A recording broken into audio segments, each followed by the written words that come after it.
the girl a-running in a group. She had a high-speed motor in a 40 Ford coupe. She had a racing cam and a supercharged. Look at Buddy, hot rod at large. She's a hot rod. She's a hot rod. She's my hot rod.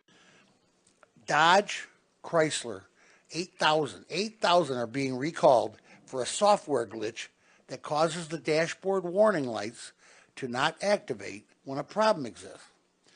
These are 2019 vehicles, and as a result, most of the affected cars are still in the dealer inventory. The ones that are already on the road, it just requires a simple software update, so go in and get it done. It's not a big deal. FCA Chrysler, this is a big deal. Recalled 320,000 Dodge Darts. Those things are obviously selling pretty good. From 2013 to 2016. For a shift cable, it detaches and doesn't allow the driver to shift into park. It looks like you shifted into park, but you didn't. And if you're not on a steep incline, you would never know it right away. But you know what? I actually saw one of these cars at the mall the other day. It was parked up against a tree in the parking lot. Why would anybody park like that? It rolls away. This is the one that kind of concerns me. 2017 to 2019 Chevrolet Trax, a crossover SUV.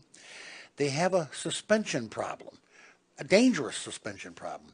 The lower control arm detaches, falls off the car. That's, again, here we're talking about the car on the side of the road with the wheels sticking out like this. That's what that means. That's not good.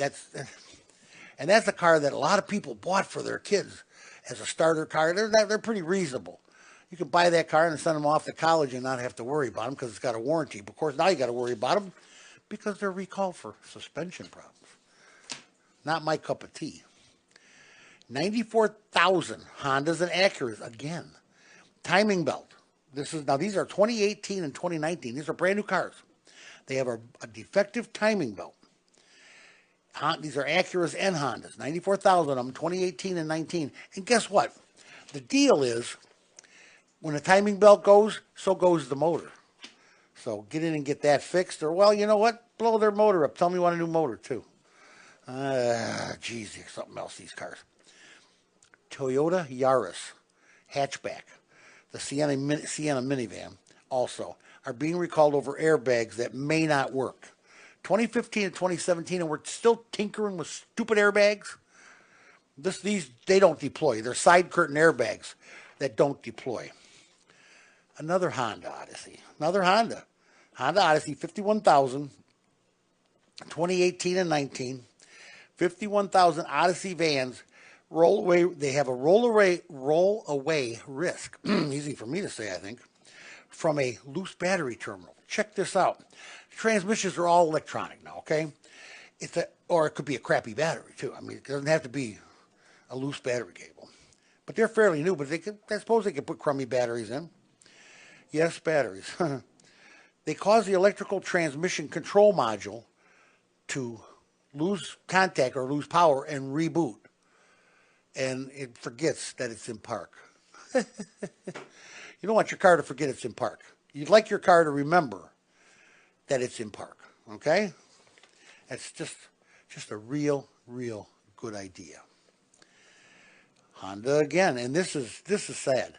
2018 and 19 Honda Odyssey minivans, and the 2019 Pilot crossovers with the defective infotainment systems, and they are refusing to fix the problem. I guess the infotainment system frequently freezes or crashes and disables the features for the navigation system, the radio, and of course the rear view camera. Oh boy. Yeah, I know, and I use my rear view camera. I rely on it. I really do. In my Ford Edge. Speaking of Ford, they're facing U.S. criminal probe into what else? Emissions scandal, lying. Uh-oh. They're talking years. I mean, this is huge. And they face significant financial penalties. Their employees, so-called, turned them on to this and blew the whistle on them. Now, Ford is claiming They do not have any kind of a defeat device. Turns out the employee said that the way they were testing for emissions and the way they send it to the EPA. The EPA doesn't test every car. They look at the report that Ford sends them about their cars. Here's how we're testing, and here's the results we're getting, and they call it good or bad. Well, it turns out those reports was a pack of lies, and they're gonna be some hell to pay come in Detroit from Ford. You can't do that. It just doesn't do that. A team of engineers from Tesla. You know how I like Tesla. Come on, give me a break. You know how I like Tesla. A team of engineers from Tesla have been sent to Shanghai, China, to investigate a video that is circulating on Weibo. That's Chinese's answer to Twitter. Of a Model S Tesla parked in a parking garage. Seems the coupe first began to smoke a little bit. Then it burst into flames, damaging 3 surrounding cars in the parking garage. This is the latest in a string of Teslas that have had fire incidents. No official cause has been assigned to this fire. Well, let me just tell you, it's a Tesla. An Indiana dealer group of 11 dealers in Indiana, I think this is southern Indiana, thank God, is having a class action lawsuit filed by customers over illegal document fees charged. You know how when you go to buy a car and you sign in all these papers and they keep throwing them at you and you keep signing them, half the time you don't know what it is. Well, they got a fee for this and a fee for that. And these illegal document fees, this Andy Moore group is a group of dealers. And they're charging a $199 fee for a document preparation, which is illegal according to Indiana's Deceptive Consumer Sales Act. The suit claims that the Andy Moore Group has made hundreds of thousands from their many customers, charging them that little extra fee, another $200. Got to put the money in the till. Crooks. All right, here. Not good. In some late breaking news from the NHTSA, they are reopening and broadening the airbag situation in the USA. This is not good. The investigation, as the federal agency finally realizes the depth and the seriousness of this airbag debacle. Cars and trucks made from 2010 to 2019, made by FCA, Chrysler, Honda, Hyundai, Kia Motors, Mitsubishi, Toyota, are getting their turn in the barrel as NHTSA believes they may have been responsible for as many as 8 new deaths over these years. I told you there were other deaths that we didn't know about. There was. These life-saving devices were built by TRW, not Takata. Okay, TRW Holdings, and they're being scrutinized because they didn't work during a serious crash. So Takata isn't the only dirty airbag company out there. Now we have a problem. Now we have a huge, huge problem. So in other words, your airbag doesn't go off, you die. Your airbag does go off, you could die, or you could be saved. And it doesn't have to be a Takata airbag. There was a big rush for all this safety stuff. Big rush. And everybody, oh my God, we got to be the first to have airbags, and we got to have this kind of seatbelt system, the pass key system. We got to have passive restraint systems. We got to have headrests, shoulder harness. We got to be safe. And it's probably a good idea because now they're building electric cars that like to crash into things and catch on fire. So making them safe was probably a good idea. But give me a break. This is not going to wash. Now we have another airbag company, TRW, and that's an American company, by the by. I mean, you all know what TRW, you've heard of TRW for years. And they may have 12 million airbags out there that just plain old didn't work and killed about 8 people in the process. You buy these cars with the idea that they're safer. You buy them and you pay more. Trust me, you pay a lot more. You're paying a ton more for these cars simply because of the safety devices, because of the different things that they've added. But it's for your own good. It's for your own good. Now shell out the money. Who knows if maybe some of these airbags were just fake. They were just a shell. Instead of a $2,000 airbag in the car, you had a $15 piece of crap in the dash. Okay? They just made more money that way. They make $1,985 that way on every airbag. Who knows? We don't know. But I'm telling you, I'm not happy about it. Here we go again.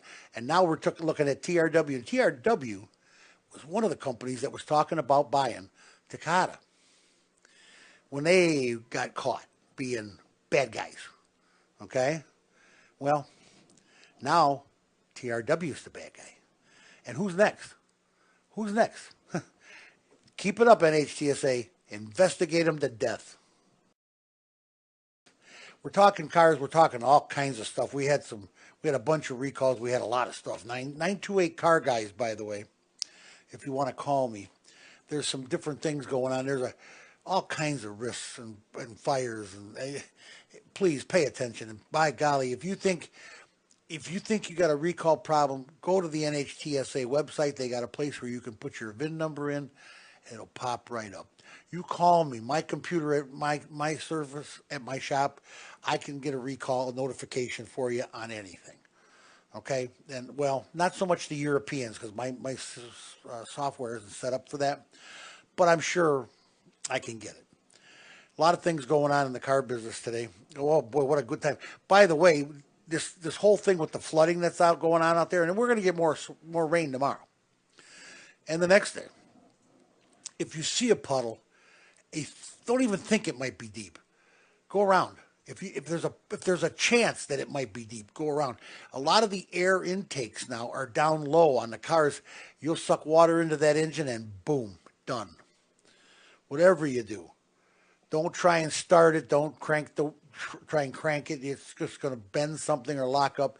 Turn the key off. Call a tow truck. Be careful and don't trust the puddle. Don't trust it because a lot of times you don't remember how deep that dip was when you went under that underpass. There might be 4 foot of water there. You don't know. It's just that hard to gauge unless you're an engineer and you carry one of those things with you with a tripod and you know how that goes. That kind of stuff. Just a little something different here. The big three in Detroit are facing their toughest union negotiations since their last strike in 2007, at a time when the automotive industry is changing rapidly and it's growing by leaps and bounds. It just is. The UAW is expected to want some decent upticks for its rank and file, simply because they've been playing hardball. The automakers have played hardball. And they haven't got a raise in a long, long time. They haven't gotten well taken care of financially and benefitly for a while. It's time. So now, if the automakers play hardball, as they always do, the UAW is planning a new and potentially crippling strike method. It's kind of cool. I read this thing through 3 times before I really grasp how they can do this. They're called bottleneck strikes, which is a fairly new concept and will cause the members to strike at several different types of automotive plants to create a ripple effect. Various assembly plants and also suppliers of parts and equipment will be used to shut down not just one assembly plant, but very probably all of them. The big three will have to find another way to cut costs other than on the backs of the skilled auto workers. What they do, it's simple, and it's really ingenious. Rather than strike the General Motors plant in Detroit, and then that's all they strike. What they're going to do is they're going to strike that plant, then they're going to strike the plant that makes the steering columns, and then they're going to strike the plant that makes the ignitions or the fuel injectors. That way, should they get scabs to go in and work at the plant to assemble these things, they can't get any parts anyway. They got to find scabs for everything. It's pretty cool. It's called a bottleneck strike, and it's yeah, you know what? It's actually time for the auto and truck manufacturers, with their emerging technology and a shift in American buying from sedans to SUVs and trucks. So the surgical type strikes will probably serve hard. It'll probably get them big time. And it's time for them to just pay up. Come on, these guys are working hard for you. They're putting together a great product. What's the problem? Daimler, Daimler North America has a subsidiary called Car2Go, which allows users of this app on demand to access a network of eco-friendly Mercedes and smart car vehicles. Now they're going to quit having smart cars in this country soon, but there's the Mercedes are in there too. The Car2Go was launched in 2009 with a fleet of Smart for Two cars and claims to have 3.6 million members. Worldwide, about 10,000 members in Chicago. Well, it seems now that in the Windy City, some vehicles have been rented by a fraudulent mobile app. And guess what? They're missing. So they're stealing. They stole 100 cars in the Windy City. Oh, and there's over a dozen guys being questioned, mostly on Chicago's west side. Yeah. Well, that little game is. You know what? Every time you come up with something good and think it's going to be foolproof and safe, somebody hacks into it and ruins it, and they do. And you know why? Because they can. I guess that's just the way it is. I don't know. There's gonna be a Big Ben burger in my life tonight. I gotta get another burger. Latest tech news. Toyota, Denso, and SoftBank have all put up some big dough for autonomous vehicle development by Uber's Advanced Technologies Group. This is coming on the eve of Uber stock's market IPO, and a time when Uber is much in need of funding and actually could use an image lift. They've had their problems with their services, and they're not tripping the light fantastic, let me just tell you.